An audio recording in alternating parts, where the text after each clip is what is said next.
Canada! With everything going on in the world right now, you may have contemplated moving to another country. And for my viewers from the States, which is most of you guys, the obvious choice would be crossing the northern border to our often overlooked but incredibly peaceful neighbor, Canada. Of course, Americans love threatening to move to Canada, especially after presidential elections, but the data shows that although many talk the talk, Americans rarely walk the walk. And they don't drive or fly either. Now, if you are one of the 10,000 US citizens each year who actually do mean it, I don't blame you. Since its founding in 1867, Canada has become a country with amazing public education, low crime, great food, friendly residents, and of course, some of the world's finest nature. The land of Banff, Vancouver Island, Niagara Falls, Toronto, and Montreal is also the second largest country on the planet, bordering 3 oceans. But despite its enormous size, Canada still manages to do a great job juggling all of its responsibilities and taking care of its people. I mean, while the US only gave a one-time payment of $1,200 to its recently out-of-work residents, Canada is giving $2,000 a month for the next 4 months. And they have universal healthcare that's free at the point of service. There's a reason Canada is consistently ranked as one of the best countries to live in the world. Speaking of which, let's hit 3,000 likes and I'll do a video on the top 10 best countries to live in the world. Anyways, despite the amazing quality of life here, the birthplace of pineapple pizza also isn't perfect. Find out why in my top 10 reasons not to move to Canada. And yes, pineapple pizza is originally from Ontario.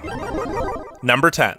Car insurance. Now, you might not have even thought of this one, but it's extremely expensive to own a car in Canada. Car insurance rates in most provinces are well above the rates in most states. Sure, it can actually be pretty cheap in Quebec, but in most provinces, you can expect to pay at least $1,200 a year on average. And if you live in Toronto or Vancouver, watch out, because the average cost is over $2,100 per year for a regular car, and that's if you have years of a squeaky clean driving record. If you've gotten a ticket or into an accident, or you're just young, car insurance could cost you up to $5,000 a year. Now, to be fair, this is because Canada doesn't really offer a minimum coverage option like they do in America. In many cases, the minimum coverage in Canada is really like the best coverage you can get in most states. So while Canadian drivers do have to pay a bit more upfront, at least they don't have to worry about getting sued or going bankrupt from an accident.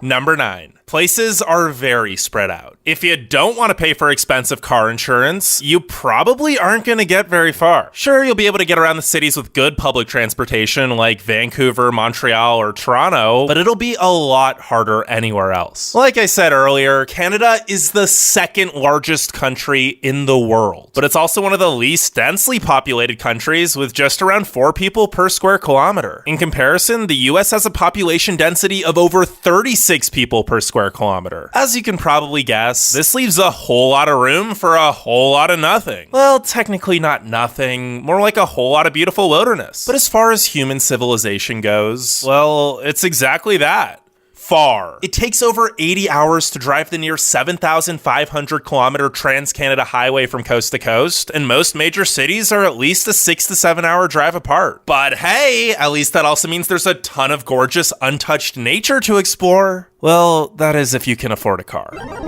Number 8. Healthcare. Now I know you're probably thinking, what? You said Canada has amazing healthcare with universal coverage that's free at the point of service. Well, it does. But unless you had a major accident or are in life-threatening condition, the wait times are long. Now, to be fair, in the US, wait times are also pretty long, and it actually takes 24 days on average to see a doctor for a first-time appointment versus only 8 days in Canada, but the median wait time for a minor surgery or treatment is 19.8 weeks in Canada, which is more than 3 times longer than in the US. It is free out of pocket though, so at least there's no going bankrupt for medical expenses or having to worry about insurance premiums and deductibles, and no losing healthcare coverage either if you lose your job. Also, prescription drug and medicine prices are generally much cheaper in Canada than the US for the same exact drug. Many of the residents in Canada really like their system as they prefer the longer wait times to expensive premiums and deductibles. But if you're someone who just can't stand waiting around and you don't mind paying lots of money for immediate treatment or to see a specialist, the US is probably a better place for you. Number 7, lack of good paying jobs. It's a good thing Canada has universal health care, because a lot of people wouldn't have any coverage if it was employer based instead. There just aren't many good paying jobs available here, especially if you weren't born in Canada. Now, to be fair, Canada's economy has been booming. Well, for Canada standards. There actually are a lot of high-end jobs, but most of them are taken. And whenever a new position does open up, literally hundreds of way overqualified residents apply for it, so the job market's extremely competitive. Of course, this always varies depending on your province, city, and qualifications, but as a whole, it's pretty difficult to find a good paying job in Canada if you aren't specialized in a skill that's in high demand. And even if you are, Canadian experience matters a lot to most employers. This might help explain the 7.8% Canadian unemployment rate compared to just 4.4% in the US. Although if you do get a job, incomes are slightly higher on average here than in the United States. Number 6, awful internet. Maybe you're thinking, so what? I don't care about jobs. I already have a great job online. Or, I own an online business. Well, in that case, Canada probably isn't the best place for you either, because the internet here is just plain awful. Sure, most of the big cities have more options if you can afford to shell out over $100 a month to get decent internet by American standards, like 75 megabit download and 10 megabit upload. But as soon as you start to get out into the suburbs and more rural areas, decent internet speeds just aren't available at all. And to make things even worse, many of the plans, even in the cities, have data caps, and in the rural areas, they all have data caps. If you go over your 80 gigabytes, you could end up paying some serious fees. Depending on where you live and how often you use the internet, you might end up spending $400 to $500 a month for crappy 5 megabit download speeds. Number 5. High taxes. No matter what your job is, you're obviously gonna have to pay taxes if you move here. I mean, it's not like the healthcare and infrastructure are gonna pay for themselves. You might see that the highest tax rate in Canada is only 33% compared to 37% in the US, but look a little closer and you'll realize that that's because the highest bracket in Canada starts at income earned over 214,000 Canadian dollars, which is equivalent to about 153,000 US dollars, while the highest bracket in the US starts at 510,000 US dollars. On top of that, each province or territory has its own extremely high income tax as well. Expect to pay at least 10 to 12% in additional taxes for most salaries in most provinces. And if you're in Quebec, oh boy, you're looking at an additional 26% in taxes on income earned over 106,000 Canadian dollars. To be fair, there's a lot more covered for you here than in the US, so you're kind of getting what you're paying for, like keeping the cities clean, paid family leave, the Canadian pension plan, and free healthcare. Just keep in mind that no matter where you move here, half your salary is probably going to taxes. Not to mention, sales tax is 5% across the country and can be an additional 6 to 10% depending on the province. And to top it all off, for your first few years of living in Canada, you might also have to pay US taxes or taxes to your original country. Number 4, it's getting expensive. If you thought the taxes were bad enough, wait until you check out the real estate market. Unless you make a lot of money, purchasing a home in Canada is going to be incredibly difficult, especially in Ontario, Alberta, and British Columbia, where the prices are rising way faster than the incomes can keep up with. In fact, Vancouver is currently the second least affordable city in North America, behind only San Francisco. The median home value is around 970,000 US dollars, and Toronto isn't much better with a median home value at 517,000 US dollars. Of course, the further you get from the cities, the cheaper things are, but we already discussed how expensive it is to own a car for that commute. Housing aside, the cost of living here is just high in general. Many Canadians even travel across the border into the US to buy clothes and furniture at lower prices. And gas is usually way cheaper in the States as well. But at least groceries and essential goods are pretty on par in price for the most part.